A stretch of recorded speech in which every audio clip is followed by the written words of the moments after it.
Hello everyone, আশা করি তোমরা সবাই খুব ভালো আছো আর আমিও ভীষণ ভালো আছি। চলো আজ একটা পড়ন্ত বিকেলের গল্প দেখাই। সোদপুর পানিহাটির গঙ্গার ঘাট থেকে সোদপুর দাদা বৌদির আউটলেট পুরোটা ঘুরে দেখো আমার সাথে। এই হলো ঘাট সংলগ্ন শিব মন্দির, যেটা প্রত্যেক দিন সকালে পুজোর জন্য খোলা হয়। আর তারপর দেখো সামনে বিশাল আকার প্রবেশদ্বার, আর এই প্রবেশদ্বার টপকিয়ে কয়েক পা এগিয়ে গেলেই সামনে বিশাল গঙ্গা।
গঙ্গার হাওয়া খেয়ে আমরা চলে এসেছিলাম সোদপুরের এই দাদা বৌদি রেস্টুরেন্টের আউটলেটে।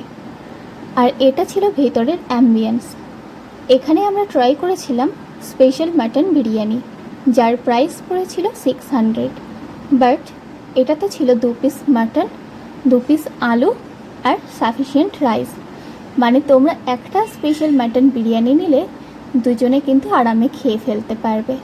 আর টেস্ট নিয়ে তো কোনো কথাই হবে না, সত্যিই সুন্দর ছিল। মাটনটাও ছিল যথেষ্ট নরম। ব্যাস, তারপর খাওয়া দাওয়া করে বেরিয়ে পড়লাম। অনেকটা রাত হয়েছে, এবার তো বাড়ি ফিরতে হবে। ওকে, চলো বাড়ি ফেরা যাক। Tata, bye bye.